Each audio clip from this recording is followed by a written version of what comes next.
Hello students, आज हम science के चैप्टर 10 साउंड के बारे में स्टडी करेंगे। What do mean by sound? Sound क्या होती है? साउंड मीन्स ध्वनि। ध्वनि उत्पन्न कैसे होती है?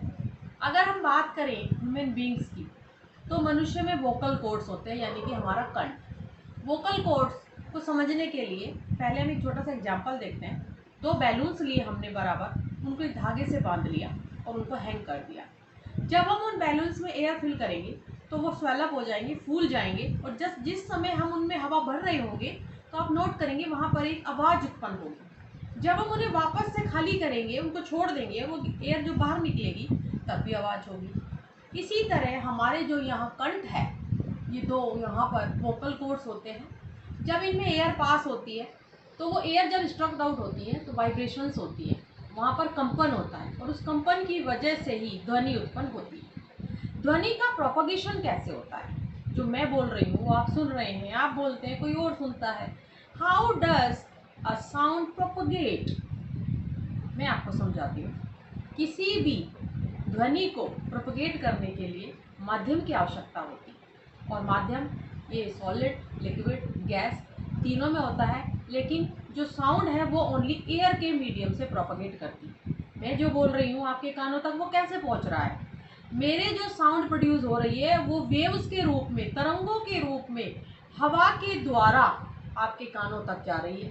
वो पिन्ना जो मिडल ईयर में होता है उस पर टकराती है, टकराने पे वाइब्रेशंस बनती है। जो हमारी एक्सेप्टर नर्व्स होती हैं वो उसे लेकर ब्रेन तक जाती हैं, वहाँ पे एक मैसेज बनता है और हमें वो फिर सुनाई देता है। लेकिन बात करें अगर हम किसी वस्तुओं में, कि किसी भी वस्तु को, 2 वस्तुओं को आपस में टकराने, सबसे बेस्ट एग्जांपल है आपकी स्कूल की पेन। जब 2 वस्तुएं, कोई भी 2 मेटल हो चाहे वो वुड हो, किसी भी 2 चीज़ों को जब हम टकराते हैं तो जैसे ही वो स्ट्रक्ट आउट होते हैं उसमें भी बहुत सारे वाइब्रेशंस उत्पन्न होते हैं, ऑसिलेशंस होते हैं, और उनकी वजह से वो जो साउंड है वो प्रोड्यूस होती है। साउंड जो है प्रोपगेट होने के लिए आपको बता ही दिया, एयर चाहिए। अगर आप सपोज करो आप कार में बंद हैं, आप कितना भी बोलिए बाहर किसी को सुनाई नहीं देगा। आप किसी एयर टाइट रूम में बंद हो जाइए, आप कितना ही चिल्लाइए बाहर आपकी आवाज़ नहीं आएगी। क्यों? Because of absence of air. वहाँ मीडियम नहीं है, माध्यम नहीं है। साउंड जो है वो कितने प्रकार की होती हैं? साउंड 3 प्रकार की होती हैं। Audible sound, infrasonic sound, ultrasonic sound.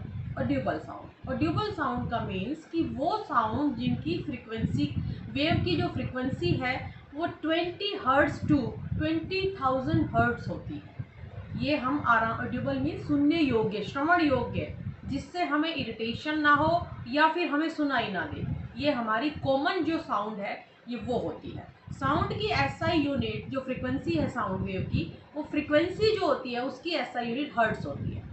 Number 2 पर है ultrasonic sound. Ultrasonic sound it is more than 20,000 hertz, यानी कि जो हमारे कानों को इरिटेट करे, हमें अच्छी ना लगे, उसे हम अल्ट्रासोनिक कहते हैं। जो बैट्स है, रैट्स है, डॉग है, ये अल्ट्रासोनिक साउंड प्रोड्यूस करते हैं। Infrasonic sound it is too small, too little that we can't hear, हम नहीं सुन सकते, यह इतनी कम होती है, यानी कि इसकी जो रेंज है, इसकी जो फ्रीक्वेंसी है वो लेस देन 20 हर्ट्ज होती है, इसलिए इसे इंफ्रासोनिक। रात में जो डॉग्स भौंकते हैं, बार्किंग करते हैं, आपने नोट किया होगा, अगर उन्हें जरा सी भी आवाज़ जो हम नहीं सुन सकते, उनकी हेयरिंग रेज होती है इंफ्रासोनिक साउंड को सुनने।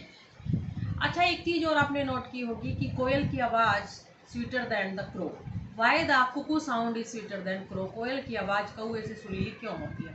It's depend on pitch of sound. Pitch of sound क्या होता है?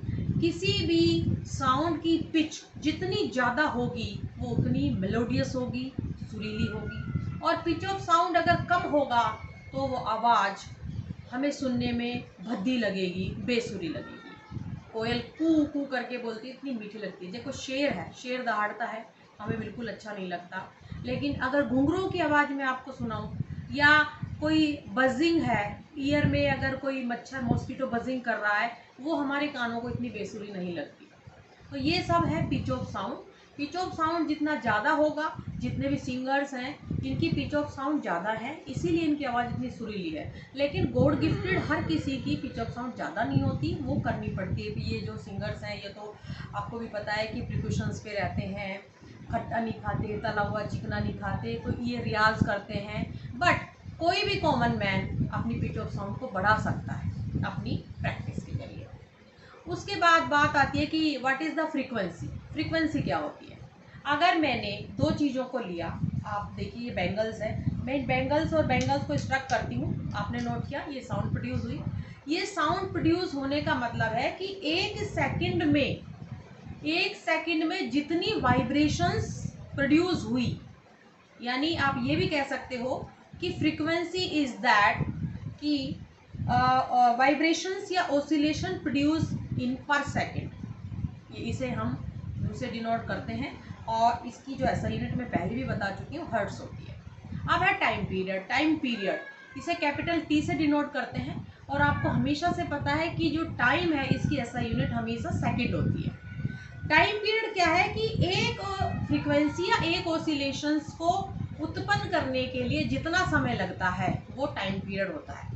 Frequency is equal to 1/t। इसे हम ऐसे भी निकाल सकते हैं। इस पर बेस्ड बहुत सारे न्यूमेरिकल्स भी आते हैं, बोर्ड एग्जाम में भी आते हैं, आपको ये चीज़ हमेशा ध्यान रखनी है।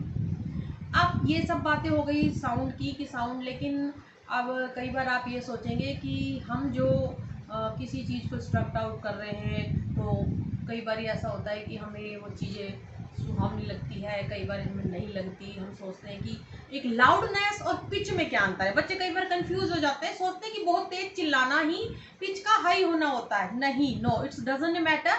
ये दोनों चीज़ें बिल्कुल अपोजिट है।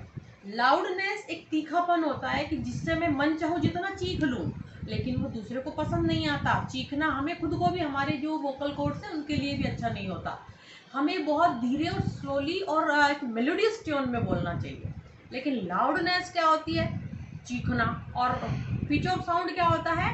हमारे जो साउंड में के वोकल कॉर्ड्स हैं, जो मेनली जो कंठ है हमारा, उस कंठ की जो पिच है वो हाई होना, यानी कि हम धीरे बोल रहे हैं लेकिन सुरीला बोल रहे हैं, चीखना नहीं होता इसका मतलब।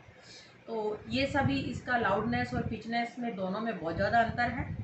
अब साउंड पोल्यूशन किसे कहते हैं? अत्यधिक शोरगुल जिसे हम सह ना सकें, सर में दर्द हो, इरिटेशन हो, हम बहुत अनकंफर्टेबल फील करें, उसे हम साउंड पोल्यूशन कहते हैं।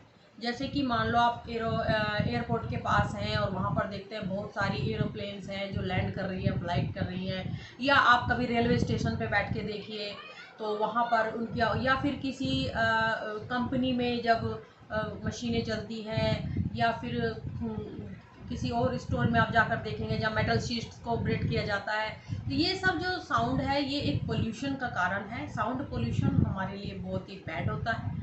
साउंड पोल्यूशन हमें मतलब मेंटली डिस्टर्ब करता है, हमें इरिटेट करता है, इससे बहुत सारी प्रॉब्लम्स क्रिएट हो सकती है।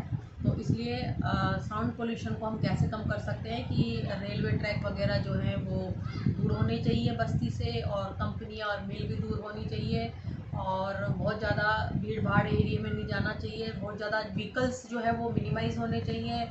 तो इस तरह से हम साउंड पोल्यूशन को कम कर सकते हैं। ना हुई 10 मिनट।